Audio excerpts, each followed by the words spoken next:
À Dakar, les nouveaux bâtiments poussent comme des champignons. Seulement, dans cette ville, l'une des plus chères au monde, la location est le principal casse-tête des chefs de famille.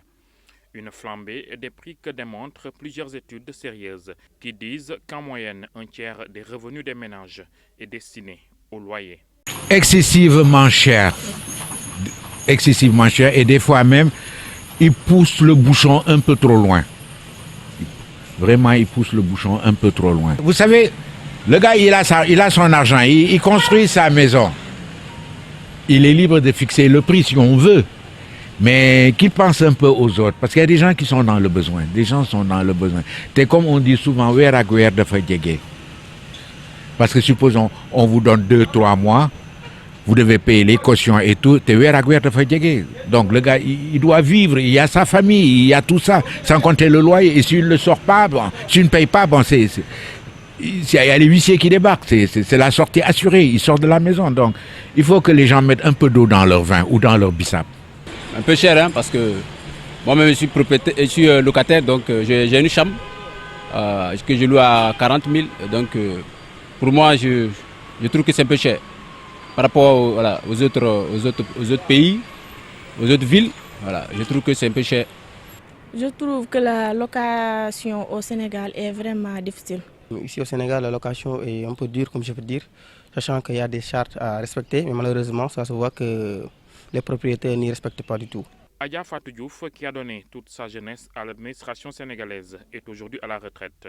Ses épargnes n'ont jamais pu lui permettre de se payer une maison. Fatiguée et toute seule, elle déplore sa situation de locataire, mais n'incrimine pas les bailleurs. Je suis retraité. Je suis cadre là où j'étais. On perçoit un maigre. Donc, on n'arrive pas à joindre les deux bouts. C'est l'État. L'État doit fournir un grand effort, surtout pour nous les retraités. On perçoit des maigres. Avec ces maigres-là, comment peut-on payer les loyers? C'est pas possible. Hein? Il faudrait qu'on trouve une solution au moins pour les retraités. Mais là, on perçoit des miettes. Hein? Avant d'arriver à la maison, l'argent est parti. C'est ça notre difficulté. Le prix du ciment ne peut pas avoir augmenté et laissé inchangé celui de la location, se défendent les bailleurs. Selon eux, la vie de 1980 n'est plus la même que celle d'aujourd'hui. Seeraay moom àdduna bi la lépp a cher fi mu nekk nii waaw kon nag mën na ne seeraay moom ci loolu la du ci kii luye du ci borom kër gi parce que li nga daan jënd tonne. Moi, j'incrimine ces gens qui s'engagent dans des locations qu'ils ne peuvent pas honorer. On ne peut pas pouvoir payer 50 000 francs et s'engager pour une location de 150 000. Cette cherté que dénoncent les locataires n'est pas de notre faute. Aujourd'hui, tout est cher, les denrées, le ciment et tout. Avant, la tonne de ciment coûtait 40 000 francs. Maintenant, c'est 70 000. Donc, c'est à ces gens qui se plaignent de prendre des appartements qu'ils peuvent payer. wax dëgg yàlla cher na kenn du newul seeru mais àdduna bi moo cher li nga xamante ne bii nag moom laa ci gis daal kenn ku nekk daal xool la nga xam sa doole attan na ko nga jël ko. On ne peut pas mettre la faute sur les propriétaires parce que les propriétaires aussi, ils ont les raisons parce que tu ne peux pas acheter ton terrain très cher, la construire cher et puis la louer un bas prix. Hein. Voilà, donc je pense que les locataires ils ont leur raison d'augmenter les prix parce que ils veulent en bénéficier. Ils veulent en bénéficier. Je crois que chacun a sa part de responsabilité. L'État comme voilà, chacun doit jouer son rôle quoi. Voilà, les propriétaires ils ont les raisons parce que faut voir à Dakar pour même acheter un terrain c'est très cher, le terrain est cher. Voilà, la construction elle est chère. Donc si le gars construit sa maison, bon, c'est normal qu'il augmente. En dehors de l'État et des bailleurs, d'autres acteurs du loyer sont pointés du doigt. Il s'agit des courtiers. Facilitateurs, ils en font un peu trop, déplorent les locataires. Les courtiers. Non, les gens qui les courtisent, ce sont ces gens-là que je plains. Parce que moi, je ne peux pas comprendre. Toi, tu as construit ta maison. Certes, il faut qu'on te trouve des clients. Ça, je suis d'accord. Mais le fait de léguer tout ça aux courtiers et qu'ils viennent te soutirer des sous, moi, je trouve que c'est de la naïveté. Moi, avec les courtiers, ils n'osent pas se jouer de moi. Parfois, tu rencontres certains courtiers, au lieu de vous demander de donner caution 2 mois, ils vous demandent de donner des cautions à 3 mois et 4 mois. Et cela est difficile. C'est vraiment difficile.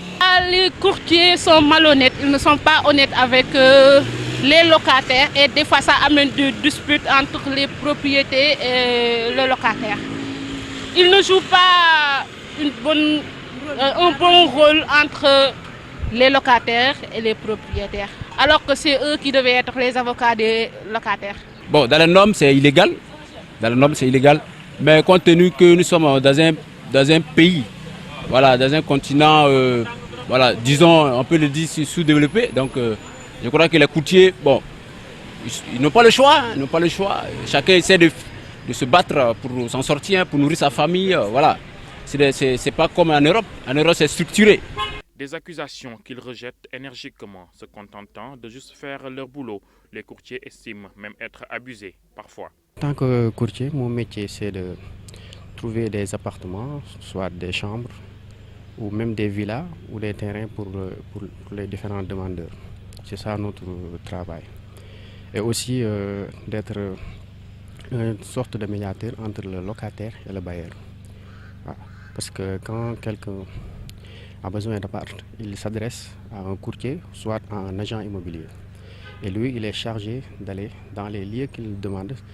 Par exemple, le locataire va vous dire que je veux un appartement à Liberté 6 ou à Liberté 5 ou à la cité Keur Gorgui.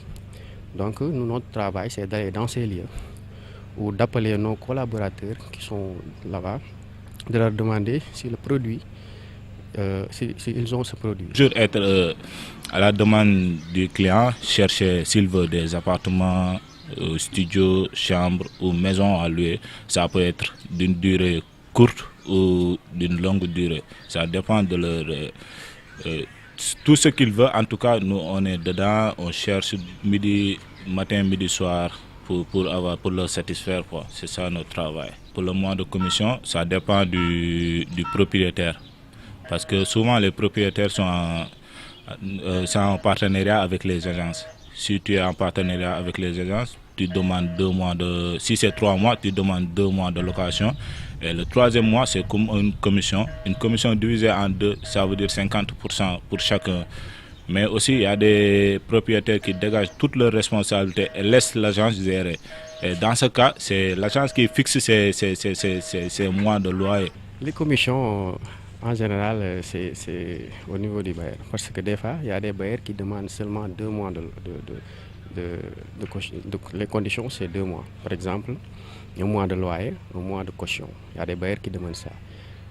Parce que le 3e mois appartient au courtier. Mais il y a des bailleurs, surtout en cette période de crise, des bailleurs qui demandent 4 mois. Les courtiers ne sont pas pareils. Mais il y en a des fois même des fois on tombe aussi sur des clients qui sont malhonnêtes aussi. Voilà. Vous leur faites des faveurs. Vous venez dire au bailleur que ce gars a, par exemple, l'appartement c'est à 200 000 francs. Ils vous donnent 400 000. Ils vous disent que le mois, c'est-à-dire on est en ce moment le 25, ils vous disent que le 10 ou le 1er, je vais vous donner votre commission. Le 1er, vous l'appelez, ils vous disent que on nous paye le 5. Le 5, vous l'appelez, ils vous disent le 10. Des fois même, il part avec votre argent. Et pourtant, au Sénégal, une loi votée à l'Assemblée nationale et promulguée par le président de la République protège les locataires des inflations du secteur.